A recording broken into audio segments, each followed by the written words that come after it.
यसको यति होला, यो भएपछि यसले फलानाले दिइहाल्यो, फलानाले नि देला, यो भएपछि यसो होला भनेर भन्ने पनि छ।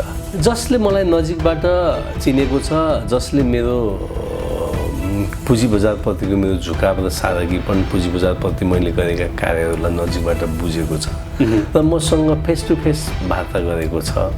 त्यो कसैले आजका मितिसम्म भनेको मलाई लाग्दैन। मैले भनिहालेँ नि, म मेरा परिवारका सदस्यको नाममा कहीँ कतै चन्द्रगिरीको एक किता खरिद गरिएको छ भने पनि म जुनसुकै सजाय भोग्न तयार छु। मैले चाहिँ चन्द्रगिरी गर्नुपर्ने, मैले अर्को गिरी किन गर्नु पर्यो भन्नुहोस् त? 101 राम्रा कम्पनी छ नि त पुँजी बजारमा, 100 खरिद बिक्री गर्न पाइन्छ भने त्यही कम्पनी मैले किन गर्नु पर्दैन? म त सबै कम्पनीको नारी पनि छामेको छु नि त। मैले गर्नु पर्दैन कि पुँजी बजारमा त्यति धेरै त्यो लेभलमा मलाई जानु नै पर्दैन। मान्छेले नबुझेर हो त्यो कुरो। चन्द्रगिरीको मूल्य ठिक हो कि होइन भनेर लगानीकर्ताले त्यति पनि जाँच गर्न सक्दैन। यो मूल्य भने त के लगानीकर्ता भन्ने त नि मैले। आज पनि 20-25 वटा कम्पनी कुनै पनि हालतमा मलाई किन भन्यो भने त्यसको 25% डिस्काउन्ट दिँदै म खरिद गर्दिनँ। यो सबैले हामीले यो कस्ने होइन, केही नै होइन, 1000 रुपियाँ परेपर्छ नपर्छ भनेर भनिरहँदाखेरि त्यसले विकृति ल्याउन सक्छ कि। अलिकति यो व्यवसाय है, पुँजी बजार व्यवसाय पनि हो, नबिर्सौँ है। 5 करोड क्यापिटल भएको कम्पनीले, 10 करोड क्यापिटल भएको कम्पनीले 2 लाख लगानी गर्दा ठेक्छ र? गलत छ भन्ने भन्दा 10 किते नीतिले प्रत्येक परिवारको, प्रत्येक व्यक्तिको र प्रत्येक संस्थाको लागतलाई बढाएको छ। 20-25 वर्ष अघि नि 1000 हाल्ने, 25 वर्षपछि पनि 1000 हाल्ने व्यावहारिक भएन। यसले लागत पनि बढायो, सबैको व्यक्तिको लागत पनि बढायो, संस्थाको लागत पनि बढायो। त्यसो भएको हुनाले यसलाई समसामयिक परिमार्जन गरौँ, हेरौँ, विचार गरौँ। अनि हिजो पनि भयङ्कर तथ्यगत रूपमा आएको थिएन कि त्यो नि 50 थियो। के आएको थियो भन्दा बजारमा सेयर एकदमै गाह्रो भयो, बिक्री हुन गाह्रो भएको हुनाले 10 किता भए पनि बिक्री होला भन्ने हिसाबले पनि आएको अवस्था थियो क्या। त्यसो भएको हुनाले अहिलेको सन्दर्भमा त्यति धेरै समसामयिक छैन। यसलाई रिभ्यू गरौँ। बुझ्नुभयो? ती लगानीकर्ता, ती विद्यार्थी, ती गृहिणी जसले कुखुरा बेचेर, साग बेचेर, बच्चाको दुधको छाक काटेर लगानी गरेका थिए नि, ती बाध्य भएर 100 को सेयर चाहिँ 50 बेचेको कसले क्षतिपूर्ति दिने? तपाईँले हेर्नु भएको छ? टाठाबाठाले 100 को आइपिओ नराखेको अवस्था छ।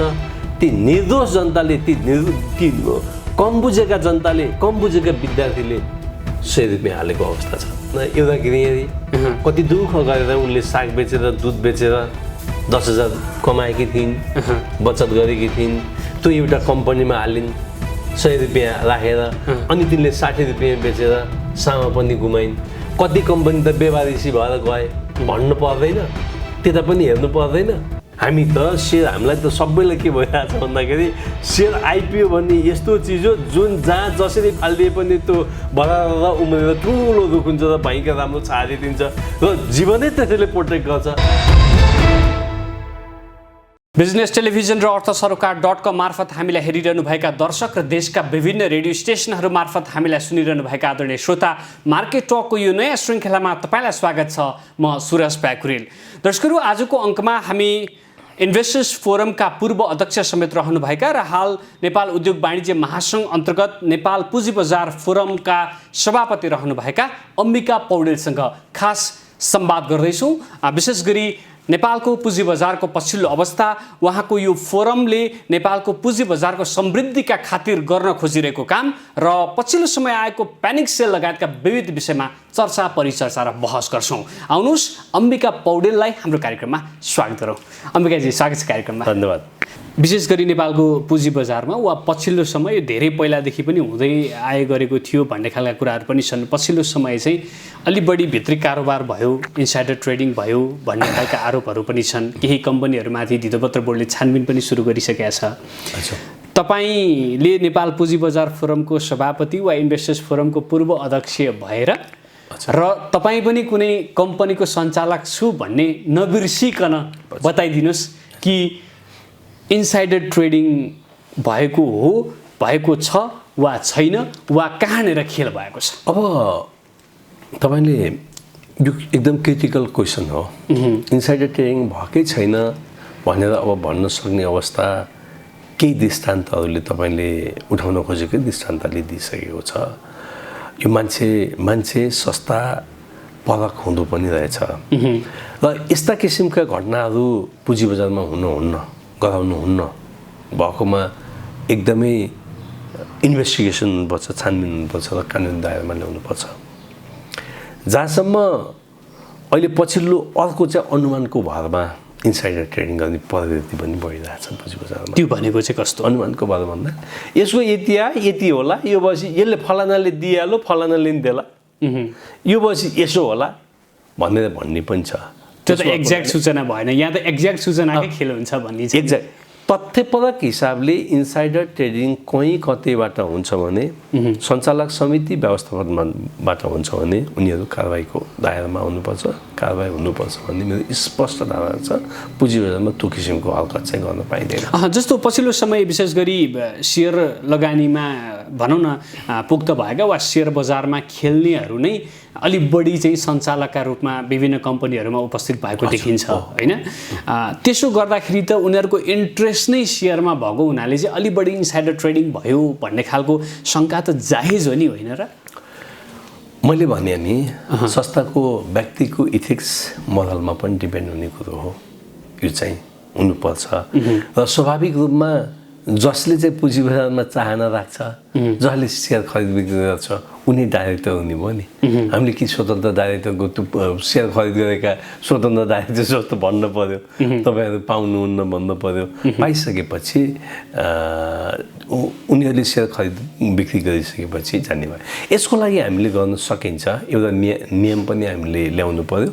अर्को चाहिँ तत्त कम्पनीमा त्यस्ता सञ्चालकहरूको कारोबारलाई सूक्ष्म रूपमा निगरानी धितोपत्र बोर्डले गर्यो भने, शङ्का लाग्यो भने गर्यो भने र तिनीहरूलाई कारबाहीको दायरामा ल्याउन नसक्ने होइन। अहिलेको प्रविधिको जमाना कसले कहाँबाट गरेछ, कसो गरेछ, के गर्यो भन्ने कुरो विथिन मिनटमा आउँछ। इच्छा शक्ति भयो भनेर कसैले बदमासी गरेछ र नियामकले चाहिँ चाहेर म गर्छु भन्नु पनि गर्न असम्भव छैन। हिजो जस्तो चाहिँ फ्लोरमा चिच्याएर ब्रोकरलाई भनेर उ गरेर भन्नुपर्ने अवस्था छैन। अहिले अनलाइनबाट भइसकेपछि त्यो किसिमको इच्छा शक्ति भने सजिलो। त्यसो गर्दा त तपाईँकै कारोबारमाथि पनि प्रश्न उठ्ला नि त। एकदम मैले त्यो किसिमको कारोबार गरेको छु, मैले अनाधिकृत कारोबार गरेको छु भने उठ्नु पर्छ, मलाई कारबाही गर्दा हुन्छ। म एकदम क्लियर छु। म केही दिन अगाडि चाहिँ आइएमई जेनरल इन्सुरेन्समा पनि इन्साइडर ट्रेडिङ भयो भन्नेसम्मका हल्लाहरू त आएकै भन्ने होइन र? मेरो विचारमा आइएमई जेनरल इन्सुरेन्स होइन, हल्लाको लागि गर्नलाई जति गरे पनि हुन्छ। कहाँनिर इन्साइडर ट्रेडिङ भयो त नि भन्नुहोस् न। एजिएममा हामीले बोनस डिक्लेयर गऱ्यौँ, राइट सेयरको डिक्लेयर गऱ्यौँ हो, सञ्चालक समितिबाट एजिएम जुन हिजो मात्र पास भयो। के त्यो दिनको कारोबार, त्योभन्दा अघिको दिनको कारोबार, त्यसभन्दा अघिको दिनको कारोबार हेर्नु भएको छ तपाईँले? हेर्नुहोस् त, निरन्तर कारोबार घटिराखेको थियो नि त। यदि त्यस्तो किसिमको सूचना बोनस र राइटको त्यस्तो बन्डल भयो त अरू कम्पनीको जस्तो बढ्नु पर्थ्यो नि त, होइन र? इन्साइडर ट्रेडिङ भएको भयो त। इन्साइडर ट्रेडिङले कि कारोबारको मूल्य वात्तै घटाउँछ हो, घट्दैछ भन्ने सूचना जारी भएर पनि बेचिएको हो, कि चाहिँ बढ्दैछ भनेर खरिद गरिएको अवस्था हो नि। त्यो तोकिएको समय र निश्चित समय, अघि र पछि धेरै, अघि र धेरै पछि कुरो नगरौँ न, त्यही बेलामा त्यो कारोबार हेर्नुहोस् न एकफेरि, तपाईँले निहालेर हेर्नुभयो भने त्यो देख्नु हुँदैन। त्यसो भयो भने इन्साइडर ट्रेडिङ बिल्कुलै भएको छैन। त्यो कारोबार आज पनि जसले जहाँ जसरी हेरे पनि हुन्छ। तर भनौँ न हावा नचली पात हल्लिँदैन भने जस्तो हामी कहाँ शङ्काको भरमा र व्यक्तिपरक हिसाबले पनि कहिलेकाहीँ यो सोसियल मिडियामा आक्षेप लगाउने काम हुन्छ। तर मैले के भन्छु भन्दाखेरि अब सबै लगानीकर्ता नि उस्तै छैनन्, सोसियल मिडियामा लेख्ने व्यक्तिहरू पनि उस्तै छैनन्। अब हामी व्यक्तिका पछि हिँडेर साध्य हुँदैन, सबै नीति नियम र विधान अनुसार बाँधिनुपर्छ र यस्ता कुरामा नियामकहरू नै अघि बढेर पाइला चाल्नुपर्छ यसलाई व्यवस्थित गर्नको लागि अब व्यक्तिको मलाई पनि सोसियल मिडियामा कति मान्छेले के लेखेको हुन्छ भनेको हुन्छ सकिन्छ र मैले त सक्दिनँ मैले जसले जेसुकै भने त्यस्तो वा केही चर्चै गर्ने हो भने तपाईँलाई ठुला खेलाडी भन्छन् होइन बजारमा भयङ्कर चाहिँ बजारलाई हल्लाइदिने खेलाडी भन्छन् वा चाहिँ कति राइट कति बोनस दिने भन्ने निर्णय नै अम्बिका पौडेलले गर्छ अरू कम्पनीहरूको भन्ने सम्मका आरोप छन् तपाईँमाथि जसले मलाई नजिकबाट चिनेको छ जसले मेरो पुँजी बजारप्रतिको मेरो झुकाव र सादगीपन पुँजी बजारप्रति मैले गरेका कार्यहरूलाई नजिकबाट बुझेको छ र मसँग फेस टु फेस वार्ता गरेको छ त्यो कसैले आजका मितिसम्म भनेको मलाई लाग्दैन भनेको तपाईँलाई चिनेकै छैन अनि एक किसिमको पर्सेप्सन बनाउँछ मेरो बारेमा यो अम्बिका भने त भयङ्कर होला यस्तो होला उस्तो होला अरबौँ रुपियाँ कारोबार छ सबै त्यसले जे भन्नु जसो भने हुन्छ भन्ने एक किसिमको पर्सेप्सन गलत पर्सेप्सन बनाएका छ आजको दिनमा चन्द्रगिरीको भाउ यति माथि पुर्याउने पनि अम्बिका पौडेल नै हो भन्ने खालको आरोप समेत छ मैले भनिहालेँ नि म मेरा परिवारका सदस्यको नाममा कहीँ कतै चन्द्रगिरीको एक किता खरिद गरिएको छ भने पनि म जुनसुकै सजाय भोग्न तयार छु मैले यहाँभन्दा के भन्नु मैले खरिद गरेको छैन म संस्थापक हो म सञ्चालक हो र मैले गर्नु हुँदैन भन्ने मलाई जानकारी छ आजको मितिमा तपाईँले जहाँ जसरी हेरे पनि हुन्छ म सकेसम्म मसँग छनौटको यति धेरै अवसर छ मैले किन गर्नु पर्यो भनेको क्या सुरजजी सुन्दैन 218 कम्पनी छन् 205 सिडिएसमा ऊ भएका कम्पनी छन् मैले चाहिँ चन्द्रगिरी गर्नुपर्ने मैले अर्को गिरी किन गर्नु पर्यो भन्नुहोस् त 101 राम्रा कम्पनी छन् त पुँजी बजारमा 100 खरिद बिक्री गर्न पाइन्छ भने त्यही कम्पनी मैले किन गर्नु पर्यो म त सबै कम्पनीको नारी पनि छामेको छु नि त कुनको अवस्था कहाँ छ के छ भन्ने कुरो मैले गर्नु पर्दैन कि पुँजी बजारमा त्यति धेरै त्यो लेभलमा मलाई जानु नै पर्दैन मान्छेले नबुझेर हो त्यो कुरो सबै कम्पनीको बारेमा जानकारी छैन आधारभूत कुरो जानकारी छैन कति कम्पनी मै संलग्न भएका कम्पनीभन्दा धेरै अन्डर भ्यालु भएका कम्पनी छन् यहाँ ती कम्पनीमा त डेफिनेटली मलाई फाइदा हुन्छ मेरो कम्पनी म किन जानु पर्यो भन्नुहोस् त केही हुनेवाला तपाईँको कम्पनी के भन्दा क्षणिक रूपमा मान्छेले त्यस्तो लाग्ने हो कि लाग्छ के यो त भयङ्करै हो भन्ने लाग्छ त्यो हुँदैन यथार्थ त मैले बुझेको छु नि चन्द्रगिरीको विषयलाई यही बिट मार्ने गरीको अन्तिम प्रश्न मैले सोधेँ यसको कृपया सठिक एन्सर दिनु होला जुन हिसाबले 2000 भन्दा बढी मूल्य अहिले चन्द्रगिरी हिल्सको छ र फन्डामेन्टली हेर्ने हो भने Chandragiri is not strong company भन्ने कुरा पनि सबैले बुझेका छन् तपाईँले पनि बुझ्नु भएको छ यो हिसाबले 2000 भन्दा माथिको मूल्य जस्टिफाइड छ म सञ्चालक भएको हिसाबले यो जस्टिफाई हो अथवा होइन मैले भनिनँ चन्द्रगिरीको मूल्यमै पुँजी बजारमा लगानी गर्ने लगानीकर्ताले वर्षको अन्त्यमा नाफा कति गर्छ भन्ने जानकारी लिनुपर्छ वा चन्द्रगिरी नभनौँ त्यसो भए यस्तै कम्पनी सुन्नुहोस् न नाफा कति गर्नुपर्छ भन्ने थाहा पाउनुपर्छ वर्तमान मूल्य कति हो भन्ने थाहा पाउनुपर्छ र वर्षको अन्त्यमा कति लाभांश दिन सक्छ भन्ने कुरो थाहा पाउनुपर्छ बिजनेस ग्रोथ कसरी भएको छ भन्ने कुरो थाहा पाउनुपर्छ यी सबै इन्डिकेटर हेरेर चन्द्रगिरीको मूल्य ठिक हो कि होइन भनेर लगानीकर्ताले त्यति पनि जाँच गर्न सक्दैन यो मूल्य भने त के लगानीकर्ता भन्ने त नि मैले चन्द्रगिरी अथवा अर्को कुनै एबिसी कम्पनी त्यसो भएको हुनाले मैले यो लगानीकर्तालाई नै छोडिदिएँ तपाईँले निश्चित पारामिटर मूल्य निर्धारणका दोस्रो बजारमा मूल्य निर्धारणका निश्चित पारामिटर तय गर्नुहोस् त्यो तय गरेको आधारमा चन्द्रगिरी कति ओभर प्राइसिङ अन्डर प्राइसिङ तपाईँले छुट्याउनु र चन्द्रगिरी तपाईँ सञ्चालक भएर भन्न मिलेन यसरी भनौँ कि चन्द्रगिरी जस्तै जुन हिसाबले फन्डामेन्टली विक कम्पनीहरू जसको मैले म दिइहाल्छु मैले आजको मितिमा 218 कम्पनीमा 205वटा कम्पनी मध्ये आज पनि 20-25वटा कम्पनी कुनै पनि हालतमा मलाई किन भने त्यसको 25% डिस्काउन्ट दिने म खरिद गर्दिनँ आजै दियो मलाई 25% डिस्काउन्ट गर तैँले 2 महिना राख्नुपर्छ यो सेयर भन्यो भने कुनै पनि कम्पनी खरिद नगरी 25वटा कम्पनी छन् मैले अघि भनेका पारामिटरमा तपाईँले फिट गर्नुहोस् हेर्नुहोस् र अनि निर्णय गर्नुहोस् तपाईँ सञ्चालक नभइदिएको भए एउटा लगानीकर्ता मात्र भइदिएको भए त्यो चन्द्रगिरी पर्थ्यो कि पर्दैन थियो त्यसमा डेफिनेटली पर्थ्यो ल यो कुरालाई अब हामीले एन्सर पायौँ यही बिट मारौँ पछिल्लो समय नेपाल पुँजी बजार फोरम जुन गठन भएको छ नेपाल उद्योग वाणिज्य महासङ्घ अन्तर्गत तपाईँलाई ढिलै भए पनि भेटेर बधाई दिने इच्छा थियो तपाईँलाई बधाई छ चुनाव जित्नु भएको छ नेपालको पुँजी बजारले अम्बिका पौडेल त्यो ठाउँमा पुग्दै गर्दाखेरि धेरै कुराको अपेक्षा गरेछ, भलै तपाईँले रिटर्न रूपमा धेरै कुरा त दिनुभएको छ होइन, तर त्यो हिसाबको कार्यान्वयन हुन्छ कि हुँदैन भन्ने कुराहरू छ। हामी सुरुमा नै यसतर्फ लागौँ कि तपाईँले यो फोरमको सभापति भइरहँदाखेरि नेपालको पुँजी बजारमा देखिएका समस्याहरू के देख्नु भएको छ र त्यसको समाधानका खातिर के बुदागत रूपमा भनिदिनुहोस् के गर्दै हुनुहुन्छ? पछिल्लो समयमा बजार निरन्तर घटिरहँदाखेरि सबैभन्दा ठुलो भर्तेक त्यो सुधार कार्यक्रमले गरेको थियो र म अहिले आइसकेपछि फेरि सुधार त निरन्तर चलिरहने विषय हो। त्यो बेला सकिए त्यो बेलाको कुराहरू एड्रेस गरेँ। अहिले पनि मैले विविध कुराहरू एड्रेस गरेर यो बिचमा सिएससीमा, नेपाली स्टक एक्सचेन्जमा, नीतिपत्र बोर्डमा हामीले छलफल गरिसकेका छौँ। हामीले यी क्षेत्रमा सुधार गर्नु पर्यो भनेर हामीले सुझाव दिएका छौँ। यसै सन्दर्भमा हिजो पनि मैले माननीय अर्थमन्त्रीज्यूलाई तत्कालै करको सन्दर्भमा म धेरै कुराहरू अर्थमन्त्रीलाई पेश गर्ने तपाईँले भनेका अघिका विषयलाई हेर्नु भने मैले यसलाई लिपिबद्ध गरेको छु। मैले अझै पनि काम गरिराखेको छु। त्यसमा मैले विभिन्न शीर्षक अन्तर्गत नेपालको पुँजी बजारमा के सुधार गर्नुपर्छ भन्ने शीर्षकगत रूपमा तय गरेको छु। धेरै कुरा छ, मैले अहिले भनेर भ्याउँदिनँ। मैले प्रमुख रूपमा के भन्दैछु, धितोपत्र र कम्पनी कानुनमा सुधार। कानुनमै पहिला सर्वप्रथम हामीले धेरै कानुनहरू अस्पष्ट छन्, धेरै कानुनहरूमा सुधार अहिलेको सन्दर्भमा व्यावहारिक छैनन्, ती कानुनमा सुधार गर्नुपर्छ। कम्पनी कानुनमा, धितोपत्र सम्बन्धी नियम विनियममा, नेपाली स्टक एक्सचेन्ज सम्बन्धी नियम विनियममा, वैदेशिक लन्डन प्रविधि सम्बन्धी कानुनहरू लगायतका कानुन धितोपत्रसँग सम्बन्ध भएका कानुनमा सुधार गर्नुपर्छ भन्ने छु।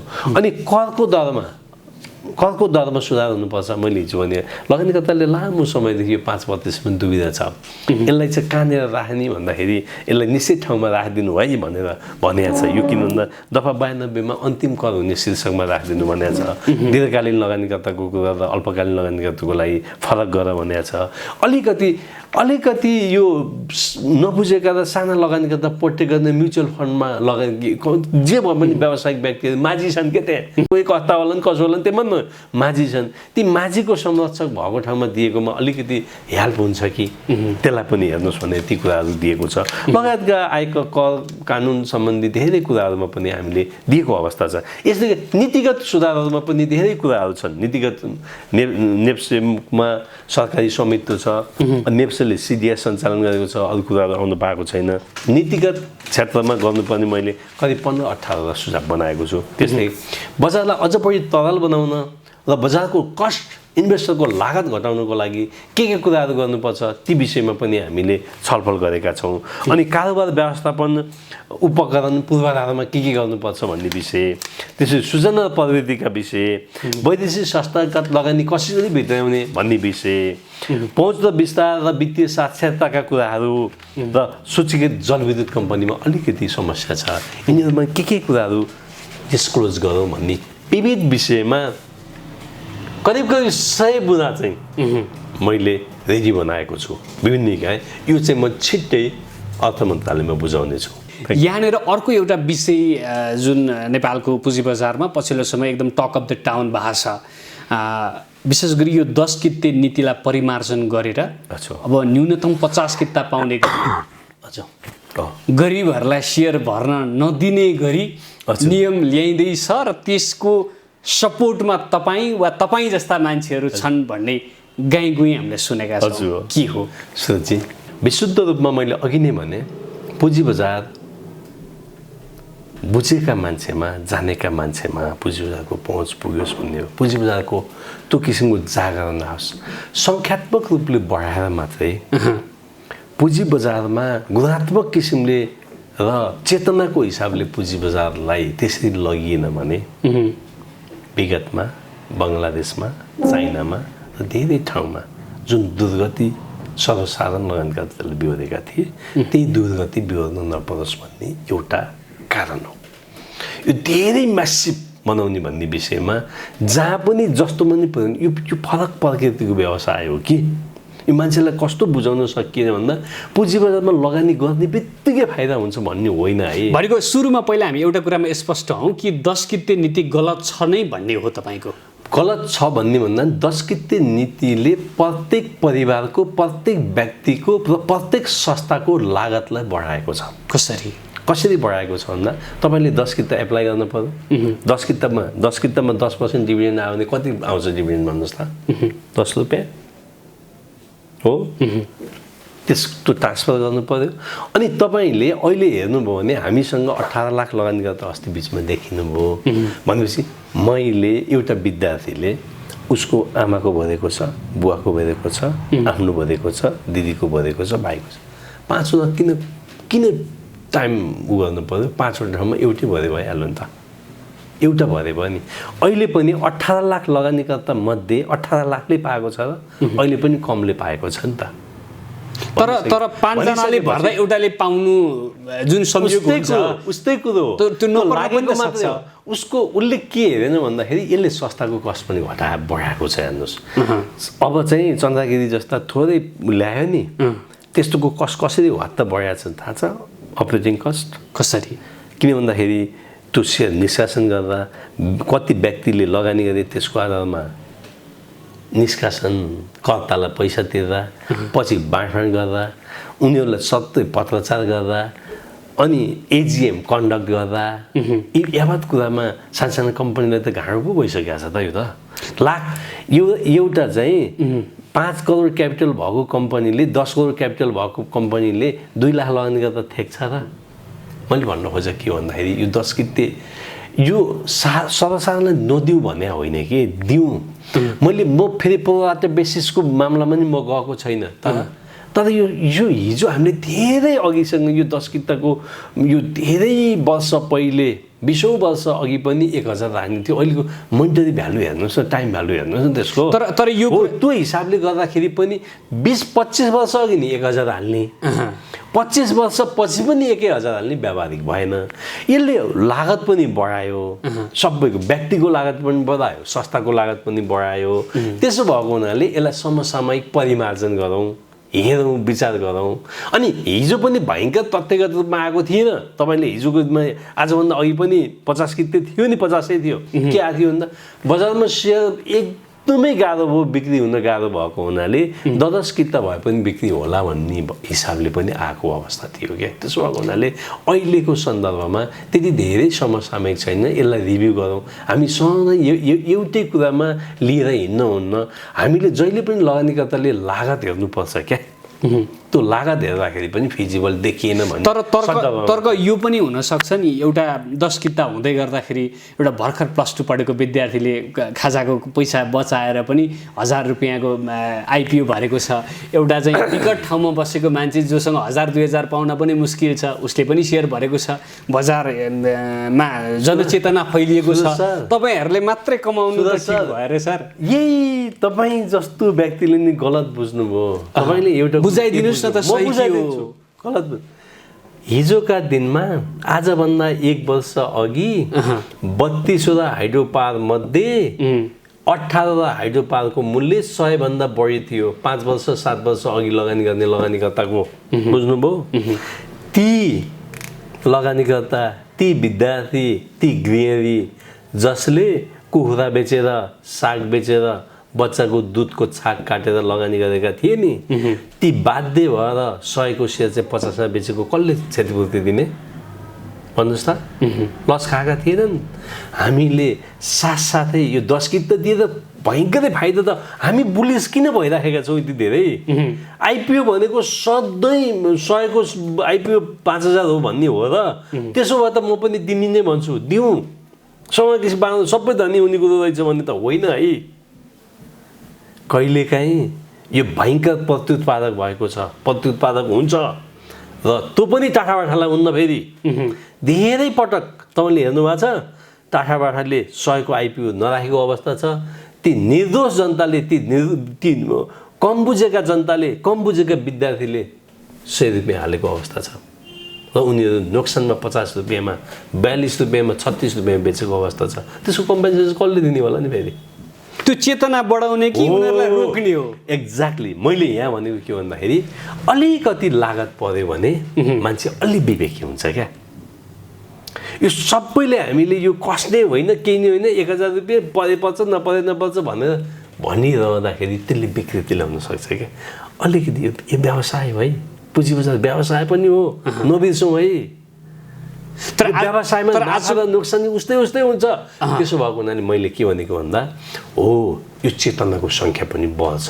अलि लागत परिसकेपछि उनीहरूले यो मैले अघि नै पनि तपाईँलाई के भनेको थिएँ भन्दा हामीले जुन सङ्ख्यामा लगानीकर्ता बढ्यो नि त्यो सङ्ख्यामा हामीले चेतनाको स्तर दिन सकेन। तर यसको भनौँ अब दिन आवश्यक छ भन्ने यसको रिजल्ट त हामीले चेतना दिएर पो गर्ने हो त नि। त्यो नीति नै 10 किता हटाएर 50 किता बनाएर हो त। यो जो तपाईँले बुझ्नुपर्ने विषय के हो भने तपाईँले 5,000 कम्पनी दरसोदा अघि भन्नुभएको थियो नि तपाईँले 5,000 कम्पनी हाल्नु एउटा कम्पनी पर्छ कि आखिर 10 किता 5,000 कम्पनी हो भने एउटा कम्पनी पर्यो भने ओजिलो नि भयो तपाईँलाई, तपाईँको लागत नै भयो, ट्रान्जेक्सन कस्ट नै कम भयो होइन कि कुरो आखिरी अन्ततगत उस्तै हो क्या। यो के भन्दाखेरि हामीले सेन्टिमेन्टल भ्यालुलाई क्याच गर्दैछौँ कि यो सेन्टिमेन्टल भ्यालुलाई क्याच नगर्नु कि पुँजी बजारमा यो व्यापारको क्षेत्रमा सेन्टिमेन्टल भ्यालु चाहिँ क्रिएट नगरिदिउँ। र पुँजी बजार मैले फेरि पनि आज भन्छु पुँजी बजार बुझेका मान्छेहरूको लागि मात्रै फलदायी हो है, नबुझेको मान्छेको लागि फलदायी होइन। त्यसो बुझ्नुपर्छ, चेतना हामीले पनि दिनुपर्छ। यो काम तपाईँको मेरो भन्दा पनि राज्यका निकायको कुरो हो। जस्तो म एउटा तपाईँलाई उदाहरण दिन्छु। एउटा विद्यार्थीले जो ब्याचलर पढिरहेको छ वा +2 पढिरहेको छ उसले 1,000 रुपियाँ जोगाउन सक्छ जति 5,000 रुपियाँ जोगाउन नसक्ला। उसले आइपिओ किनेको छ, त्यसलाई 6-7 हजारमा बेचेको छ, स्कुल फी तिरेको छ, कतिले दसैँ मनाएका छन्, यतातिर नजानी यो नहेर्ने गएर चिया खाउने 200 रुपियाँ पर्छ होइन त हो। हिजो कति पर्थ्यो 20 रुपियाँको चिया पाउँथ्यो, 10 रुपियाँको चिया पाउँथ्यो। अहिले त्यो टाइम भ्यालुलाई हेरौँ न। यो 10 कित त अनि अर्को फेरि तपाईँलाई के जोड्छु भन्दा एउटा गृहिणी कति दुःख गरेर उनले साग बेचेर दुध बेचेर 10,000 कमाएकी थिइन्, बचत गरेकी थिइन्। त्यो एउटा कम्पनीमा हालिन् 100 रुपियाँ राखेर अनि तिनले 60 रुपियाँ बेचेर सामा पनि गुमाइन्। कति कम्पनी त बेवारिसी भएर गए भन्नु पर्दैन, त्यता पनि हेर्नु पर्दैन तपाईँले। यो विद्यार्थीको त्यसै कति विद्यार्थीले चाहिँ बिचमा पैसा गुमाए, 100 हालेको सेयर 60 मा बेचे भन्ने पनि छैन र। हामी त सेयर हामीलाई त सबैलाई के भइरहेछ भन्दाखेरि सेयर आइपिओ भन्ने यस्तो चिज हो जुन जहाँ जसरी फालिदिए पनि त्यो बढाएर उम्रेर ठुलो रुख हुन्छ र भयङ्कर राम्रो छारिदिन्छ र जीवनै त्यसैले प्रोटेक्ट गर्छ भन्ने भावना नगरौँ न। भनेको 10 कितालाई हटाएर 50 किता पार्नु नै ठिक हुन्छ। त्यो सबैको लागि हितकारी हुन्छ। हवस् त तपाईँको यो समय र संवादका लागि धेरै धेरै धन्यवाद। हवस् दर्शकहरू, यो विशेष संवादसँगै आजका लागि हाम्रो कार्यक्रमको निर्धारित समय सकिएको छ। कार्यक्रम सम्बन्धी केही सल्लाह सुझाव वा प्रतिक्रिया भए स्क्रिनमा देखाइएको हाम्रो ठेगानामा सम्पर्क गर्न सक्नुहुनेछ। कार्यक्रमका सम्पूर्ण युनिटसँगै म सुरज प्याकुरीलाई पनि बिदा दिनुहोस्। नमस्ते। लेख्छ सत्य बोल्छ तथ्य अर्थ सरोकार, तपाईँ हाम्रो आफ्नै सञ्चार अर्थ सरोकार।